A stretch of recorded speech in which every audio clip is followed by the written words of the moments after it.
السلام عليكم ورحمة الله وبركاته. ازيكم يا شباب، عاملين ايه؟ يا رب تكونوا بخير. النهارده الفيديو بتاعنا بيتكلم عن ازاي تشحن اللودر. تابعوا معايا الطريقة عشان تستفيد من الشرح. لو عجبك الفيديو ان شاء الله ما تنساش تعمل اعجاب وما تنساش تشترك في القناة علشان يوصلك كل جديد. وعشان ما اطولش عليكم بسم الله نبدأ.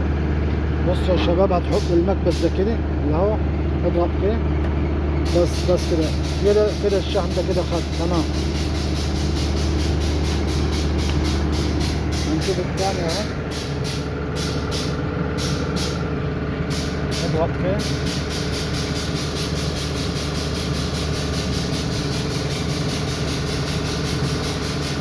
اهو، شايفين الشحن طلع من فوق الشباب. بس كده تمام. اللي بعده هات هنا هات هنا هات هنا.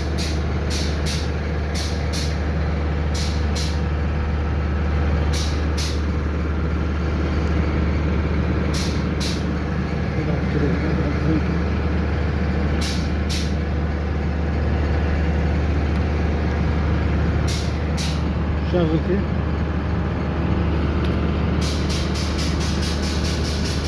بس خلاص.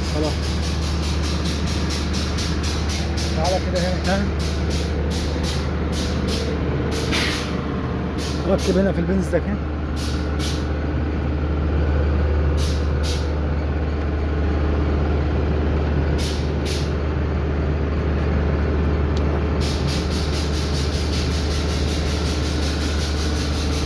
شايفين يا شباب اهو الشحن بيطلع الدنيا.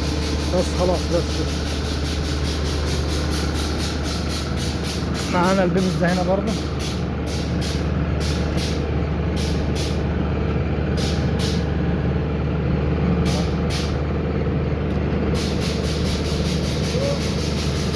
بس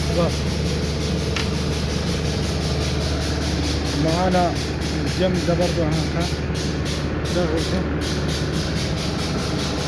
اهو، الشحن نزل من فوق اهو. بس تمام.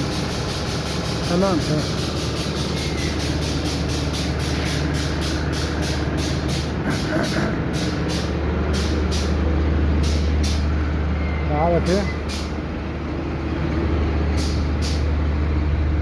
معانا الصليبة برضو دي يا شباب اهي.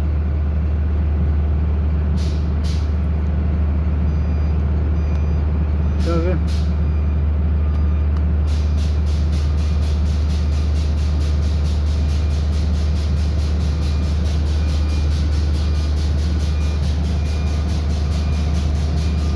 اهو، الشحن طلع من فوق يا شباب اهو، الشحن لسه. بس خلاص.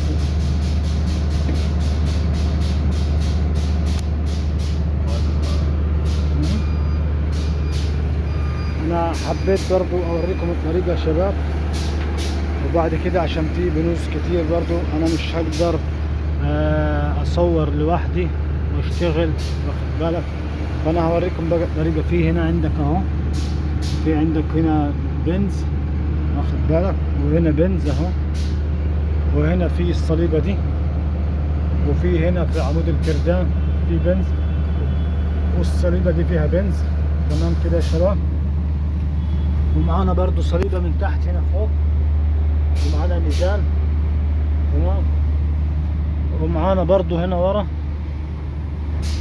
معانا برضو اهو بست ما هو وراه اهو، واخد بالك.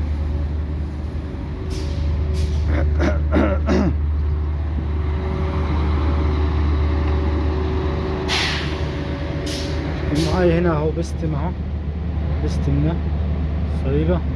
ومعاي برضو الجنب ده اهو فوق بتوع الجمل. تمام. ومعاي برضو هنا المفصل اهو، معاي المفصل هنا اهو، معاي هنا المفصل اهو زي ما انتم شايفين يا شباب. ومعاي الصليبة دي اهي برضو بتاعت عمود الكردان اهو، ادي بنز اهو. تمام. ومعايا برضو اهو بستم اهو ورا اهو، معايا اهو بستم. تمام يا شباب. ومعايا هنا برضو في الجمل من فوق، معايا هنا في الجمل اهو من فوق في بستم اهو، فوق هنا خالص اهو. معاي واحد هنا برضه اهو، واخد بالك.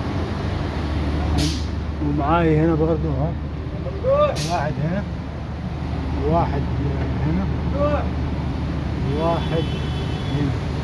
تمام كده يا شباب. ودول بتوع السكينة اهو شحناهم.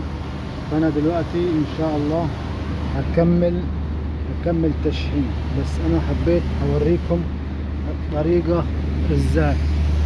تمام كده يا شباب، حبيت اوريكم الطريقة ازاي. لو عجبك الفيديو ان شاء الله ما تنساش تعمل اعجاب، وما تنساش تشترك في القناة علشان يوصلك كل جديد. يا ريت تقول لي ايه رايك في التعليقات، تحب الفيديو الجاي ان شاء الله يتكلم عن ايه. تمام كده يا شباب، والسلام عليكم ورحمة الله وبركاته.